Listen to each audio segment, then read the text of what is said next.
Hari Om. Today we will proceed with Bhagavad Gita, chapter 18, from verse number 7. This chapter started with a question from Arjuna to the Lord to explain what is the difference between sannyasa and tyaga. Directly translated, both sannyasa and tyaga mean to give up. So the Lord first, to answer Arjuna's question, he first mentioned the opinion of other people which was prevailing at that time. So learned people and sages had differences of opinion on what is sannyasa and tyaga, and this the Lord explained up to verse number 3. Then in verse number 4, the Lord said both sannyasa and tyaga are actually one and the same. The only thing to know about sannyasa and tyaga is that this renunciation is of three types. That is sattvic renunciation, rajasic renunciation, and tamasic renunciation. So the meaning of both sannyasa and tyaga are one and the same. And what the Lord said, his opinion he gave in verse number 5 was that three actions must never be given up, and that is yajna, dana, tapa. Yajna means all the prayers and rituals, dana means charity, and tapaha means austerities. And why they should not be given up, the Lord explained that because they are the purifiers. They, if done in the right manner, in the sattvic way, they purify a person's mind, and that purification of mind leads to a thirst for spiritual knowledge. So having explained that, now in today's verses starting from verse 7, the Lord will define what is tamasic renunciation, what is rajasic renunciation, and what is sattvic renunciation. So for one in whom the knowledge of reality has dawned, that person will discharge all the actions as a surrender to the Lord. So once one has the knowledge of reality, the actions will be performed as a surrender to the Lord. Such a person is described as a gunatit in chapter 14. Gunatit means one who has transcended the three gunas. However, in these next few verses, Sri Krishna will talk about that person in whom this knowledge of reality has not yet arisen. So this person does not have knowledge of the self, and he has not developed a thirst for the knowledge of the self. So in that case, the Lord says they will still perform actions, but their actions can be classified under, their renunciation can be classified under three types. So it will depend on the gunas which are prevailing, or the what we call are the prominent gunas in that person.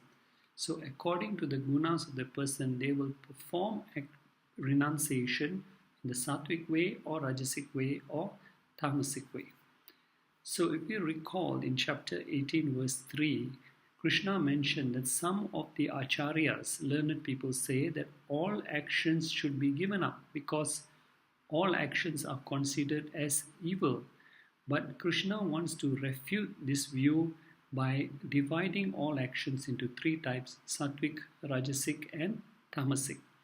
So Krishna's opinion is all actions must be performed, but we should know which is the right way to perform actions and how to renounce the action. So first of all, let's see what is tamasic renunciation or tamasic sannyasa. So if one who is desirous to eradicate the cause of bondage were to give up kamya karmas are those which are undertaken with selfish motives, then the giving up of such karmas is definitely justifiable. But Krishna says niyatasya in this verse number 7, he says niyatasya means niyatam karmas. So niyatam karmas are obligatory duties. They must be done, like yajna, dana, tapa are obligatory duties of every human being, depending on our stages of life also. So the Lord says, niyatasya karmano giving of actions which are obligatory actions, and anyone who sannyasa gives up such obligatory duties and responsibilities, na upapadyate, is not justifiable, is not allowed. Why? Because Krishna has mentioned in chapter 18 verse 5 that yajna dana tapa fall under obligatory duties which must be performed with the right attitude and will purify an individual. So this is a strong reminder to Arjuna not to give up his bounden duty as a soldier on the battlefield, but do his duty with the right attitude. So in chapter 6 verse 3, Krishna had said, for a sage, meaning a spiritual seeker who wishes to unite with the Supreme, action is said to be the means. So one should never give up action, especially obligatory action. So the Lord says in this verse 7, Tasya, for one who parityaga, for one who abandons such obligatory duties and responsibilities, does so out of moha. Moha means delusion. Delusion is defined as misconception, misinterpretation, or misunderstanding. Wrongful understanding of renunciation. One wrongly thinks that the state of sannyasa is when I just give up all my duties and responsibilities. Such ignorant people do not understand that the purpose of performing our duties is for inner purification. They wrongly think that giving up all duties and responsibilities, they will attain spiritual upliftment, which is definitely the wrong type of thinking. So the Lord says such a kind of renunciation to give up obligatory duties is parikirtita, declared to be tamasa. It's a tamasic type of renunciation. Not understanding the purpose of performing, you just give up all your obligatory duties, thinking you will rise spiritually. That is the wrong attitude. So now Krishna has explained about tamasic people. They renounce or give up actions out of ignorance. So now Krishna will explain about rajasic people. They also give up actions, but for different reasons. So the Lord says, yet that one, this person also does not want to perform or undertake their obligatory actions, not out of ignorance like the tamasic person.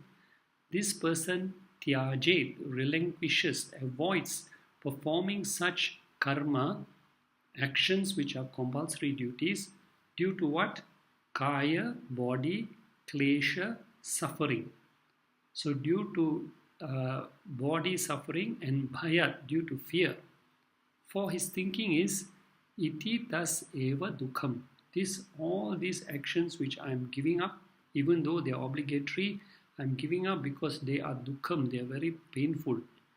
So for such a person, any obligatory actions that give him bodily discomfort, suffering, no tangible self-benefit, he cannot see what is the benefit, immediate benefit of doing these duties, or are challenging, he will readily give up, and he will only undertake obligatory duties that give him pleasure, comforts, rewards.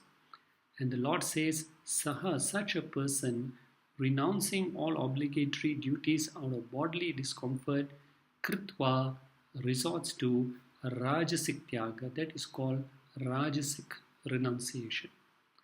And what is the outcome of rajasic renunciation? The Lord says, such a person na eva, will surely not labet, acquire any phalam, fruit. So the person may enjoy a lot of comfort and pleasure by giving up painful or difficult obligatory duties, but certainly the Lord says he will not get the spiritual fruit, that is inner purification, as a result of his tyaga, as a result of his renunciation. In fact, more worse, by giving up compulsory duties, he will incur papam. There will not be any inner purification. All the impurities of ego, anger, jealousy will continue to exist, and worse, it will lead to his spiritual downfall. In chapter 2, verse 33, Krishna has reminded Arjuna the consequences of avoiding his bounded duty, which will lead to papam only. That brings us to verse number 9. Since both Rajasic and Tamasic renunciation lead to a person's spiritual downfall, now Krishna explains what is Sattvic renunciation, which will lead to spiritual upliftment. It is a common misconception that only by giving up duties and responsibilities one can find time to engage in spiritual path, study of scriptures, meditation. While the path of total renunciation is indeed a noble path, yet one should never take up this path until the mind is fully prepared, fully purified to totally surrender to the Lord. However, for the majority of people who are involved in discharging duties and responsibilities, Sri Krishna says you also can attain salvation by remaining as a householder, discharging all your duties and responsibilities, but with the right attitude. So Krishna now explains what is Sattvic renunciation. Yet that niyatam karma means our daily compulsory duties as prescribed and allocated for each individual based on time and place. Time meaning as we age through life we have different duties, example student life, householder life, etc. Place means at home you have different duties, in the workplace you play different roles, so it changes according to time and place. So whatever the duties and responsibilities you have, the Lord says must be kriyate, must be undertaken, cannot be given up. So sannyasa is not giving up but taking up all your duties and responsibilities. What is the understanding when performing all these duties? The Lord says, iti, that all duties and responsibilities, eva karyam, must or verily have to be performed. They are part and parcel of my duties only. The person understands that the performance of these duties will lead to my spiritual growth if done with the right attitude. That right attitude is that it will bring about inner purification. So I should not perform these duties in a grudging or complaining manner. Thus, to nourish my spiritual growth, I have to perform all these niyatam karmas or compulsory duties. What is the attitude to perform these duties? The Lord says, tyaktva, by renouncing the sangam, the attachment to phalam, the fruit. Every action, whether we expect or not, will yield a result. To one who has dedicated all actions to the Lord, the result may also be favorable or unfavorable due to the effects of past actions fructifying in this life. However, for one who has surrendered to the Lord, learns to accept all results as Ishvara Prasadam. That means all results are from the Lord, and therefore if favorable, I should not get carried away and become proud, arrogant, etc. But thank the Lord. If unfavorable, I must not get dejected, angry, and accept that the Lord wants me to learn some lesson from this result. This is what it means not to get attached to the fruits of the action. It is never the action that affects us, but the result of the action that affects our state of mind. So the hallmark of a devotee of Lord is one who has conquered the mind and is not subject to mood swings, one who has a balanced mind under all circumstances. So therefore, one should or one must perform all the obligatory duties and consider oneself to be an instrument in the hands of the Lord. So the Lord says, Saha Tyaga, that kind of Tyaga, renunciation, is mataha, considered by me as of Sattvika type. So this is the conclusion of the Lord as to the right type of sannyasa, renunciation, to practice, not giving up actions but doing all actions with the right attitude. Now the Lord continues to highlight the glory of such a devotee who undertakes all actions with a mind firmly established on the Lord. The Lord says, Tyagi, in verse number 10, he says, Tyagi, a renunciate, is one who possesses sattva, inner perfection, meaning mental purity, not subject to mood swings, and this state of inner perfection is not some fleeting quality of such a devotee, but the Lord says is sam avishtaha. Sam means full, avishtaha means permeated. So this purity of mind is totally, the devotee's mind is totally immersed in the state of purity, in the state of self-control. So any external situation at any given time cannot upset his mental equipoise. Such a person's mind is totally fixed on the ultimate goal of life, that is to attain moksha. He discharges all his duties as an offering to the Lord. So the Lord says, he naha does not dvesti. He does not hate or find troublesome a burden. At the same time, he does not find any akushalam, unbefitting of his status or position, or avoid any karma. So he does not find any duty which is troublesome, and he does not find any duty which he finds is unbefitting to him.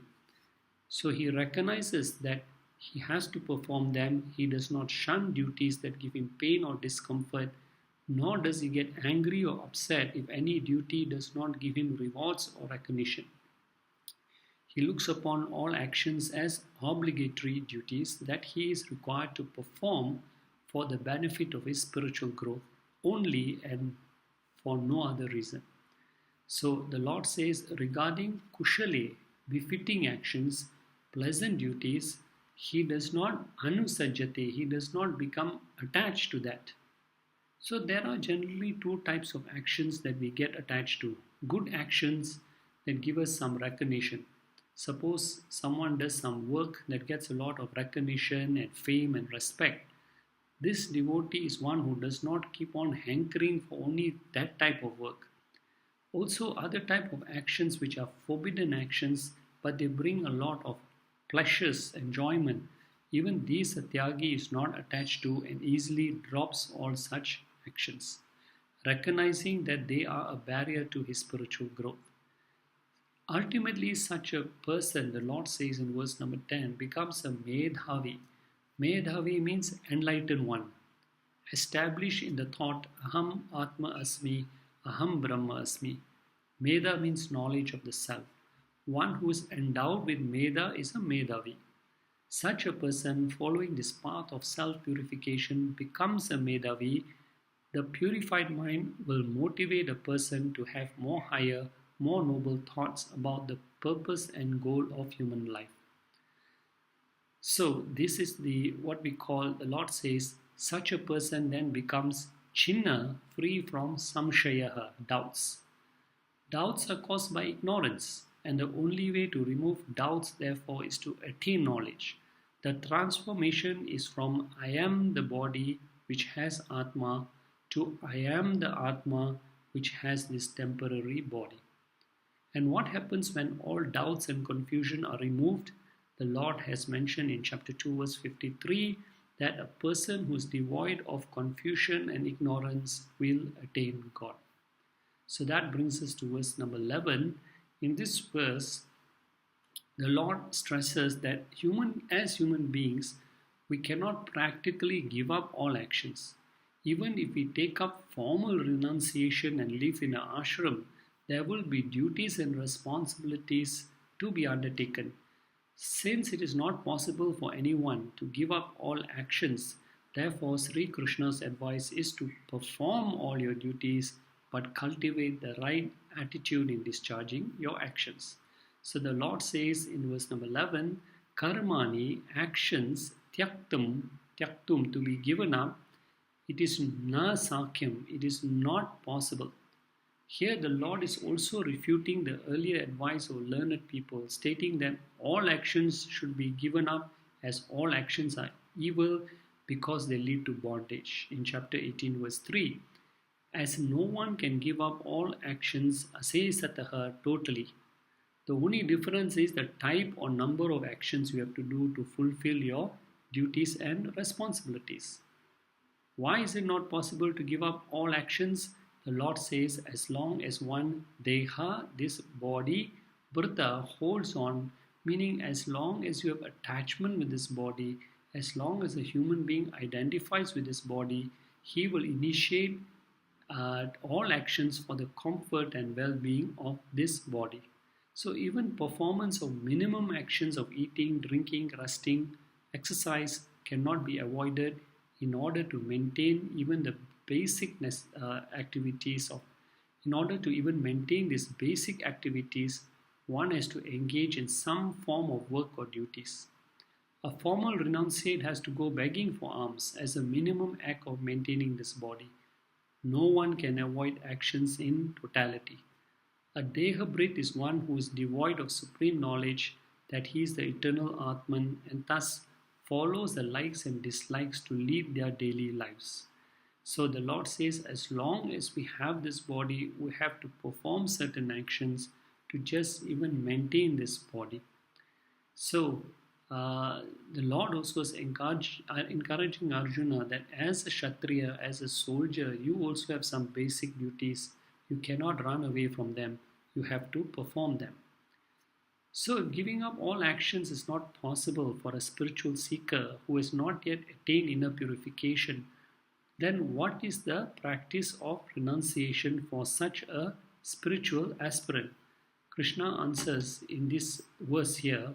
He says, Yaha, the one who, instead of giving up all actions, Tyagi, renounces not the action, but phala karma, the fruits of the action.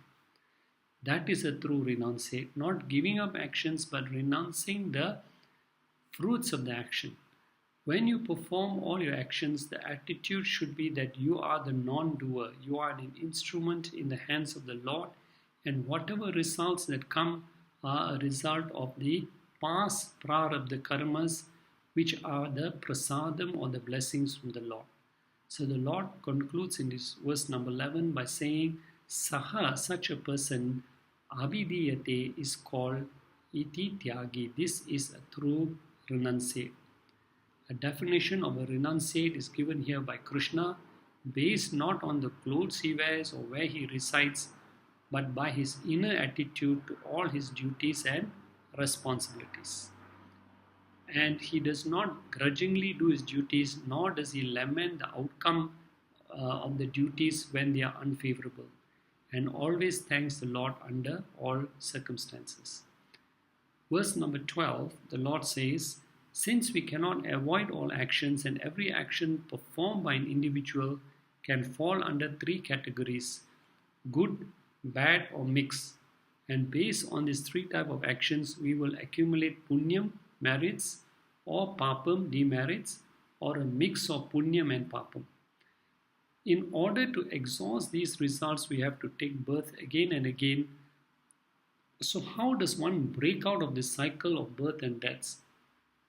Sri Krishna explains here in this beautiful verse number 12. He says, Anishtam.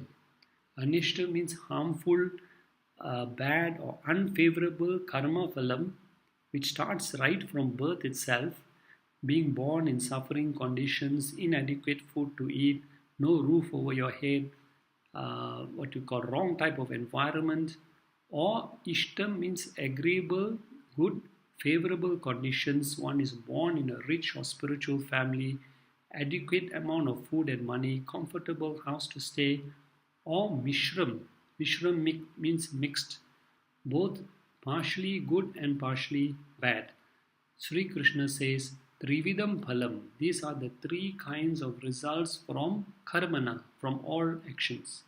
So every action we do, you can either get good results, bad results, or mixed results.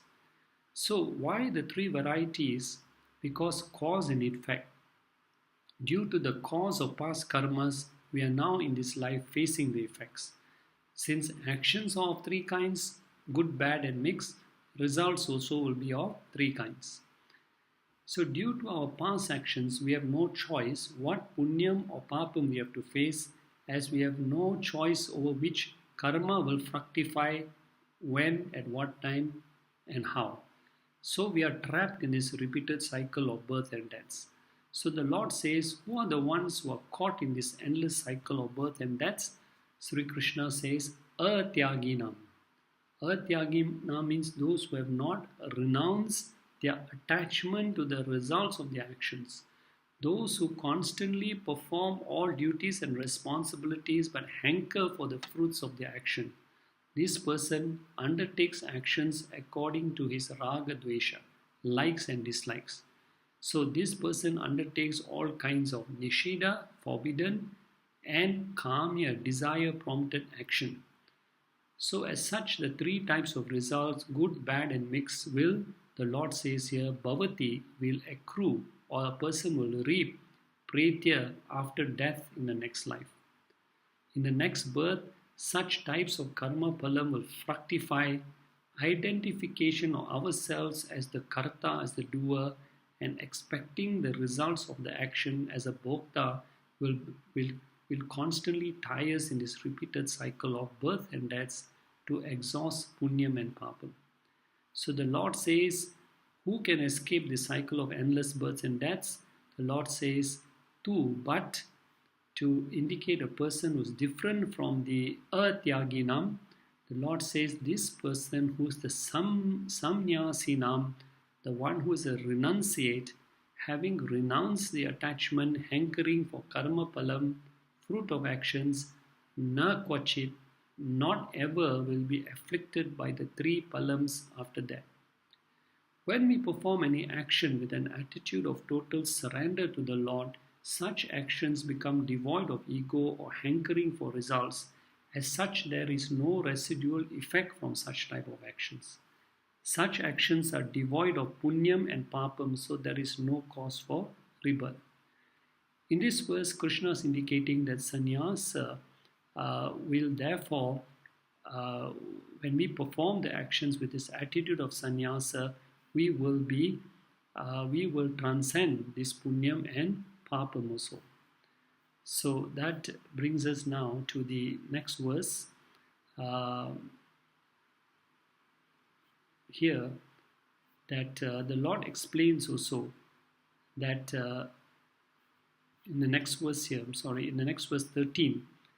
Now, since the beings, as long as they are alive, cannot avoid action, also for human beings, every action performed with selfless motives frees us from the bondage of karmas. So now Lord Krishna wants to explain further about the 5 causes that enable one to accomplish all actions. So the Lord addresses Arjuna as Mahabaho, may you nibodha, may you learn, be attentive to me, as the teachings are coming from the most authoritative source, the Lord himself, who is the Jagat Guru of the whole creation. So now Sri Krishna is going to explain the secret of right action, so we may not incur these 3 types of palam, good, bad and mixed. The Lord says, Itani, these are the pancha, the 5 karanani causes in order to siddhaye, in order to accomplish sarva karmani, all actions. So there are 5 causes to accomplish all actions. So here Sri Krishna is going to touch on a very important point, that Atman, the consciousness, is the non-doer, not responsible for any actions. Atman remains in the body as the witness consciousness and is different from the 5 causes of action. But for the ignorant person who identifies himself with the 5 components of action, then such a person will face the consequences of good, bad or mixed results in the next life. So Krishna says, I am about to proktani, speak of what I am about to speak about has been spoken of in the Samkhya, Vedantic texts, scriptural texts that deal with kritante, termination of actions. Krita means actions, ante means end. So kritante means the culmination of actions. Here Sri Krishna is speaking about the teachings which deal with the subject matter of Jiva, Brahman, Sravanam, Mananam, etc. Such a devotee with the dawning of knowledge comes to the understanding of how to perform actions in the right way and free themselves from the bondage of actions. So the end portion of the Vedic text deal with self-knowledge, where the devotee comes to acknowledge Aham Atma Asmi, I am the witness, consciousness in this body, and I am the non-doer of all actions. This devotee has followed the right attitude of sattvic sannyasa when discharging all duties and responsibilities. So Sri Krishna says, I will speak to you about this very, what we call important knowledge. So what is this self-knowledge, path of Jnana Yoga? It is the understanding that there are two components in each individual. Atma is the consciousness which is not visible, and Anatma is the body which is visible and made up of 5 elements. Example, fan and electricity. So Atma exists independent of Anatma. Before, during and after the existence of this body, the Atma continues to exist independently. So here the Lord explains about these differences, and he mentions the 5 causes of action also. So here he says, what are the 5 causes of action, which he'll start to explain in verse number 14, the next verse, which we will resume with the next recording. Hari Om Tat Sat.